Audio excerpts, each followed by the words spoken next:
But when you willingly do more than that for which you are paid, your action attracts the favorable attention of all who are affected by the transaction, and goes another step toward establishing a reputation that will eventually set the law of increasing returns to work in your behalf. For this reputation will create a demand for your services far and wide. Carroll Downs went to work for W.C. Durant, the automobile manufacturer, in a minor position. He is now Mr. Durant's right-hand man, and the president of one of his automobile distributing companies. He promoted himself into this profitable position solely through the aid of the law of increasing returns, which he put into operation by rendering more service and better service than that for which he was paid. In a recent visit with Mr. Downs, I asked him to tell me how he managed to gain promotion so rapidly. In a few brief sentences, he told the whole story. "When I first went to work with Mr. Durant," said he, "I noticed that he always remained at the office long after all the others had gone home for the day, and I made it my business to stay there also. No one asked me to stay, but I thought someone should be there to give Mr. Durant any assistance he might need. Often he would look around for someone to bring him a letter file or render some other trivial service, and always he found me there ready to serve him.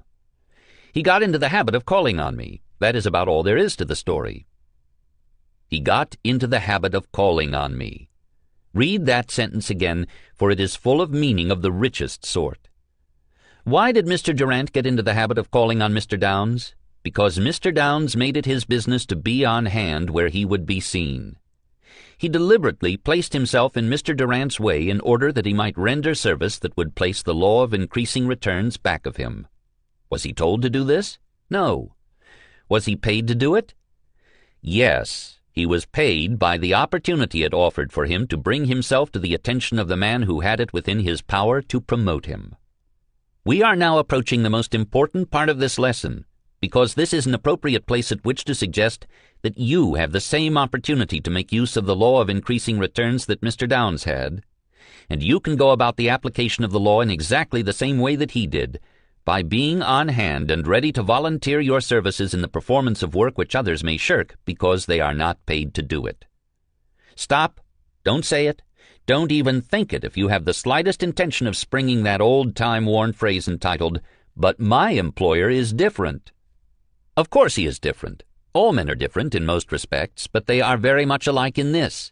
They are somewhat selfish. In fact, they are selfish enough not to want a man such as Carroll Downs to cast his lot with their competitor. And this very selfishness may be made to serve you as an asset and not as a liability if you have the good judgment to make yourself so useful that the person to whom you sell your services cannot get along without you. One of the most advantageous promotions I ever received came about through an incident which seemed so insignificant that it appeared to be unimportant. One Saturday afternoon, a lawyer, whose office was on the same floor as that of my employer, came in and asked if I knew where he could get a stenographer to do some work which he was compelled to finish that day. I told him that all of our stenographers had gone to the ball game and that I would have been gone had he called 5 minutes later, but that I would be very glad to stay and do his work, as I could go to a ball game any day and his work had to be done then. I did the work for him, and when he asked how much he owed me, I replied, "Oh, about $1,000 as long as it is you. If it were for anyone else, I wouldn't charge anything." He smiled and thanked me. Little did I think when I made that remark that he would ever pay me $1,000 for that afternoon's work, but he did. 6 months later, after I had entirely forgotten the incident, he called on me again and asked how much salary I was receiving. When I told him, he informed me that he was ready to pay me that $1,000 which I had laughingly said I would charge him for the work I had performed for him, and he did pay it by giving me a position at $1,000 a year increase in salary. Unconsciously, I had put the law of increasing returns to work in my behalf that afternoon by giving up the ball game and rendering a service which was obviously rendered out of a desire to be helpful and not for the sake of a monetary consideration. It was not my duty to give up my Saturday afternoon, but it was my privilege. Furthermore, it was a profitable privilege because it yielded me $1,000 in cash and a much more responsible position than the one I had formerly occupied. It was Carroll Downs's duty to be on hand until the usual quitting time, but it was his privilege to remain at his post after the other workers had gone, and that privilege properly exercised brought him greater responsibilities and a salary that yields him more in a year than he would have made in a lifetime in the position he occupied before he exercised the privilege. I have been thinking for more than 25 years of this privilege of performing more service and better service than that for which we are paid, and my thoughts have led me to the conclusion that a single hour devoted each day to rendering service for which we are not paid can be made to yield bigger returns than we received from the entire remainder of the day during which we are merely performing our duty. We are still in the neighborhood of the most important part of this lesson, therefore think and assimilate as you pass over these pages.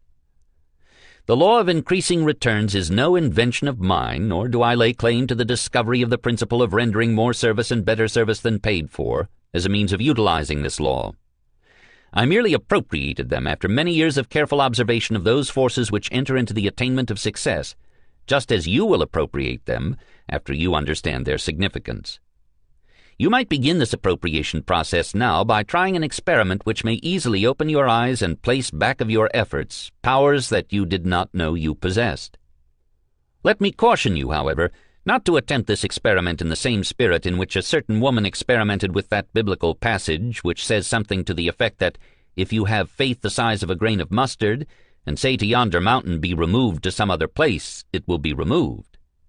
This woman lived near a high mountain that she could see from her front door. Therefore, as she retired that night, she commanded the mountain to remove itself to some other place. Next morning she jumped out of bed, rushed to the door, and looked out, but lo, the mountain was still there. Then she said, "Just as I had expected, I knew it would be there." I am going to ask you to approach this experiment with full faith that it will mark one of the most important turning points of your entire life. I am going to ask you to make the object of this experiment the removal of a mountain that is standing where your temple of success should stand, but where it never can stand until you have removed the mountain. You may never have noticed the mountain to which I refer, but it is standing there in your way just the same unless you have already discovered and removed it. And what is this mountain, you ask? It is the feeling that you have been cheated unless you receive material pay for all the service you render.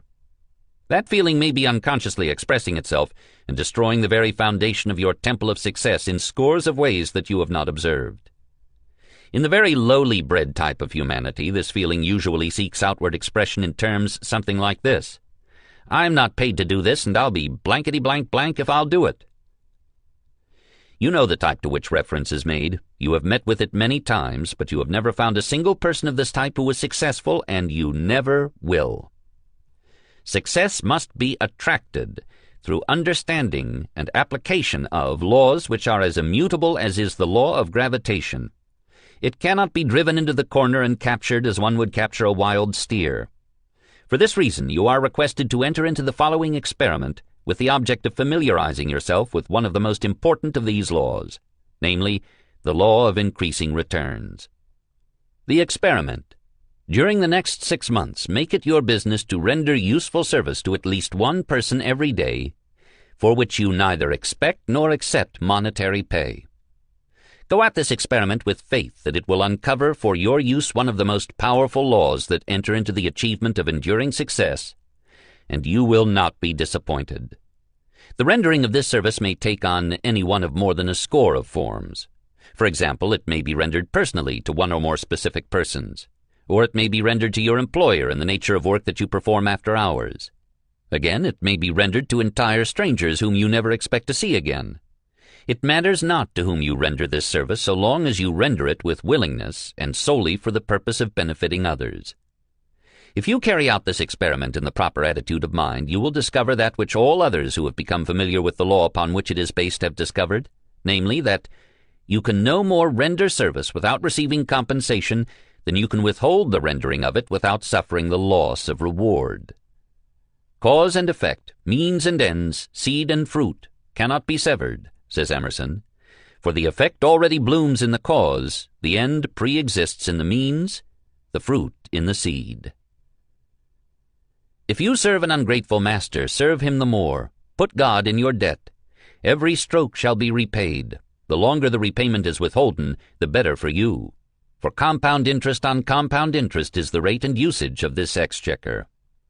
The law of nature is, do the thing and you shall have the power, but they who do not the thing have not the power.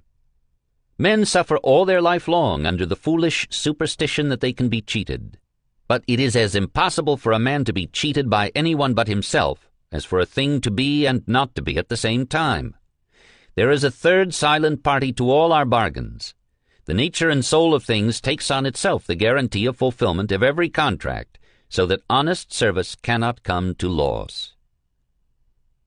Before you begin the experiment that you have been requested to undertake, read Emerson's essay on compensation, for it will go a very long way toward helping you to understand why you are making the experiment. Perhaps you have read Compensation before. Read it again.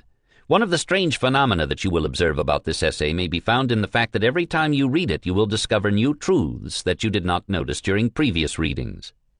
A few years ago, I was invited to deliver the graduation address before the students of an Eastern college. During my address, I dwelt at length, and with all the emphasis at my command, on the importance of rendering more service and better service than that for which one is paid.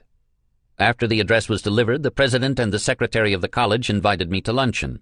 While we were eating, the secretary turned to the president and said, "I have just found out what this man is doing. He is putting himself ahead in the world by first helping others to get ahead."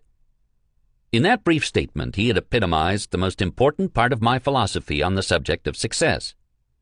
It is literally true that you can succeed best and quickest by helping others to succeed. Some 10 years ago, when I was engaged in the advertising business, I built my entire clientele by the application of the fundamentals upon which this lesson is founded. By having my name placed on the follow-up lists of various mail-order houses, I received their sales literature. When I received a sales letter or a booklet or a folder which I believed I could improve, I went right to work on it and made the improvement, then sent it back to the firm that had sent it to me with a letter stating that this was but a trifling sample of what I could do, that there were plenty of other good ideas where that one came from, and that I would be glad to render regular service for a monthly fee. Invariably, this brought an order for my services. On one occasion, I remember that the firm was dishonest enough to appropriate my idea and